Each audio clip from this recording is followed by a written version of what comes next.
Lieutenant general Asif Ghafoor corps commander Quetta तैनात। ISPR के मुताबिक जनरल आसिफ गफूर को शहीद लेफ्टिनेंट जनरल सरफराज अली की जगह तैनात किया गया। Core commander 12 core lieutenant general Sarfaraz Ali flood relief operation के दौरान लसबेला में हेलीकॉप्टर हादसे में शहीद हो गए थे। आसिफ गफूर तर्जुमान पाक फौज के ओहदे पर भी तैनात रह चुके हैं।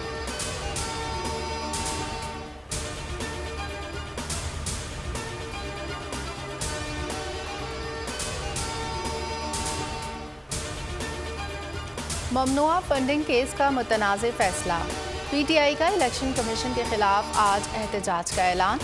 असद उमर कहते हैं इस्लामाबाद, लाहौर, पेशावर में इलेक्शन कमीशन के खिलाफ एहतजाज होगा। अब बंद कमरों के बजाय अवाम फैसले करेंगे।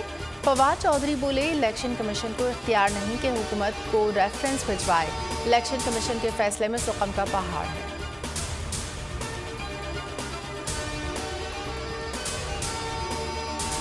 इलेक्शन कमीशन के बाहर एहतजाज के ऐलान से हुकूमत घबरा गई। रेड जोन की सिक्योरिटी सख्त, रास्ते सील कर दिए। पुलिस एहलकारों को रेड जोन दाखिले पर मुजाहिरीन से सख्ती से निपटने का हुक्म। इस्लामाबाद पुलिस, FC और रेंजर्स के 2000 जवान तैनात होंगे।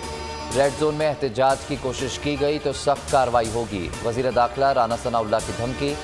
कहा कि पुरअमन एहतजाज जमहूरी हक है, जो जगहें मुख्तस हैं वहाँ एहतजाज करें। इलेक्शन कमीशन के दफ्तर के सामने मुजाहरे की इजाज़त नहीं होगी।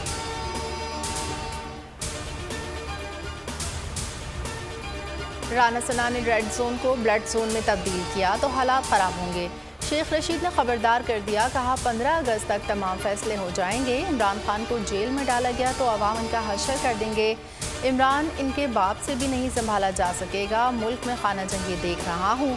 जो हालात पैदा किए जा रहे हैं, मुल्क में रहना मुश्किल हो जाएगा। इलेक्शन कमीशन ने किसी के कहने पर फैसला दिया। ओवरसीज़ पाकिस्तानियों से फ़ंड लेना कोई जुर्म नहीं। इमरान खान का इंटरव्यू। कहते हैं कि हमने फंडिंग में कोई पाकिस्तानी कानून नहीं तोड़ा, हमारे अकाउंट दुरुस्त हैं। हमने 2012 में कंपनियों से पैसा इकट्ठा किया।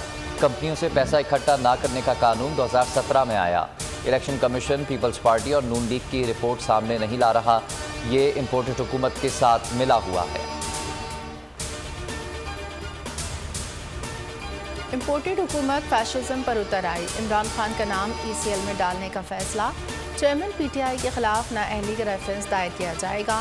सुप्रीम कोर्ट तहरीक इंसाफ पर पाबंदी की दरख्वास्त की जाएगी। आज इलेक्शन कमीशन के बाहर तहरीक इंसाफ के इजलास को रोकने का फैसला। वज़ीर आज़म ने काबीना का हंगामी इजलास बुला लिया।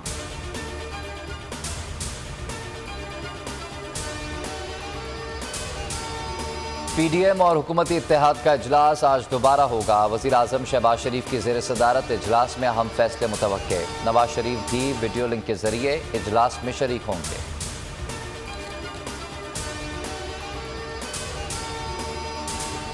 तहरीक इंसाफ ने तबले जंग बचा दिया। शरीफ खानदान को पंजाब में बड़ा सरप्राइज देने की तैयारियां। मरियम नवाज और शरीफ खानदान के केसेस की तफसीलात तलब। जाती उम्रा अराजी केस और सानह मॉडल टाउन की तफसीलात मंगवा ली गई। नवाज शरीफ की वापसी के मामले पर लाहौर हाई कोर्ट से रुजू किया जाएगा। राना सनाउल्लाह पर आबिद शेर अली के वालिद के इल्ज़ामात का भी जायजा लिया जाएगा।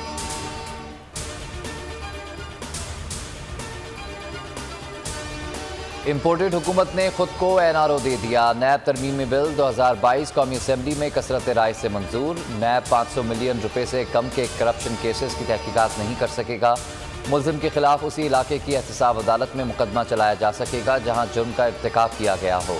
मुल्ज़िमान के खिलाफ तहकीकात के लिए दीगर किसी सरकारी एजेंसी से मदद नहीं ली जा सकेगी। एहतसाब अदालतों के जजेस की तकर्री का इख्तियार वफाकी हुकूमत के पास होगा, हुकूमत के पास रहेगा। जजेस की तकर्री सदर का इख्तियार वापस ले लिया गया।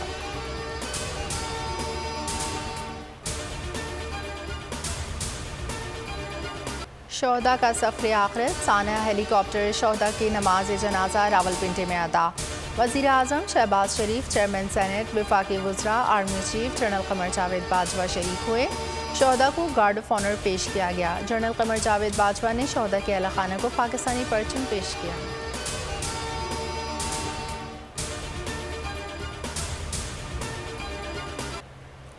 कॉमनवेल्थ गेम्स 2022 में पाकिस्तान ने पहला गोल्ड मेडल अपने नाम कर लिया। नो दस्तगीर भट्ट ने 109 प्लस वेट लिफ्टिंग में गोल्ड मेडल जीता। कौमी वेट लिफ्टर ने मजमूई तौर पर 405 किलोग्राम वजन उठाकर न सिर्फ तलाई तमगा हासिल किया बल्कि कॉमनवेल्थ गेम्स में इस कैटेगरी का नया रिकॉर्ड कायम कर लिया।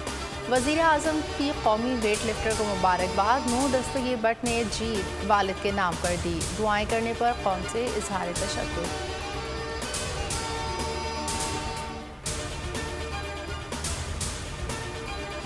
कराची में फिर बदतरीन लोड शेडिंग। कई इलाकों में 15-15 घंटे तक बिजली की बंदिश। मुस्तस्ना इलाकों में भी 6-6 घंटे बिजली की फराहमी मुअत्तल। के इलेक्ट्रिक के मुताबिक बिन कासिम का नया कमीशन पावर प्लांट 3 बंद होने से 450 मेगावाट की कमी का सामना है।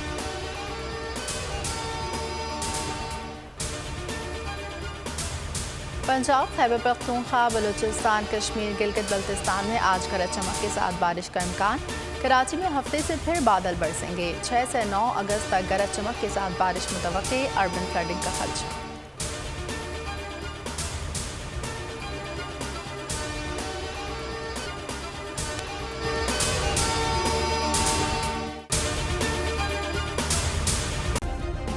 सब्सक्राइब करें और बेल दबाएं ताकि कोई खबर रह न जाए।